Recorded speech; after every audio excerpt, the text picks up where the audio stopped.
Orgasmic woman. What does it mean to you when I say those words, orgasmic woman? I expect for many, the mind habitually went to the bedroom and there was a pondering on whether you can have orgasms. And if you can have orgasms, whether you're having the full experience of orgasms that we read about, the clitoral, the G-spot, the cervical. And if you feel you can't have orgasms, maybe shame arose, or fear, or maybe the mind habitually went into technique, methods, performance, but most certainly the act of sex and the bedroom.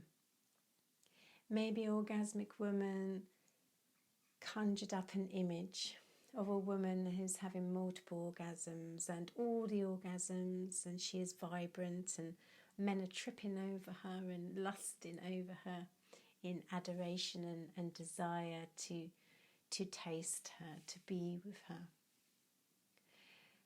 And this is an example of how our expectations and how our ideas can limit our own experience. Orgasmic woman is about our surrender to our experience of pleasure and orgasms in the bedroom. But it is also, and maybe more than, about how we feel in our own skin, how safe we feel in our body, how at ease we are in pleasure, and how we experience and express all pathways of pleasure. We find that if we take ourselves out of the bedroom to the body and we allow ourselves to move into relationship with the body, move into relationship with sensation and sensuality, that when we allow pleasure to move us, when we have no expectations or goals, and we can surrender and we can trust. And then when we have moved into a relationship with our body that knows its no, that knows its yes, and is able to communicate that, when we have dissolved our shames, our wounds, our traumas, around our sex, around our bodies and around our voice. And then when we have moved out into our lifestyle and where we allow ourselves pleasure in life, how we move in life, how we share in life, how we express in life, our creativity, our ability to be vulnerable. All these, our lifestyle and our body, enrich what happens in the bedroom. And yet it's very often, just as I said, what does it mean to you when I say orgasmic woman? The mind would have gone straight to the bedroom rather than attending to all these areas of pleasure and sexuality and sensuality that support and nourish and nurture and feed what happens in the bedroom.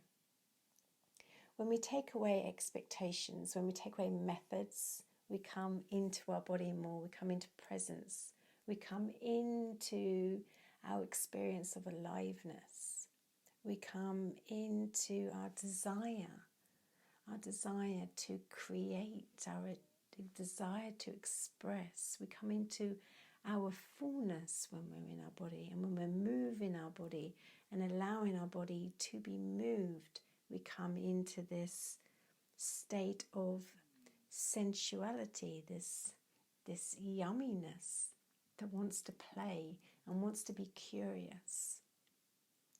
When we have these things, then we find we don't need to try, we don't need to move into method, that these orgasmic sensations, these orgasmic states, be it physical or in life, start to unravel and reveal themselves, and we find that we get invited into them rather than being in our heads and confining and restricting and trying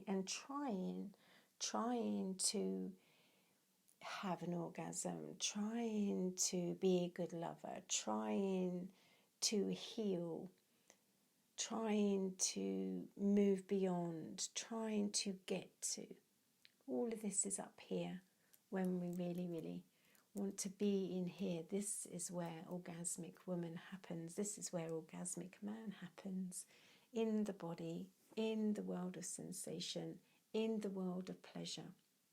So even things like noticing how we allow ourselves pleasure, how we allow ourselves to explore and express and play and be curious about our own bodies, about our lives, about our orgasmic nature. If you would love to explore yourself as an orgasmic woman, if you would love to move beyond your resistance to being in your body, if you would love to dissolve your unhealthy beliefs about your sexuality, your sensuality, if you would love to feel more at ease, if you'd like to enrich in your life, if you'd like to expand your creativity, if you would love to feel orgasmic every day, not just in the bedroom, then I would love for you to join us on our new 12-weekly Orgasmic Woman adventure.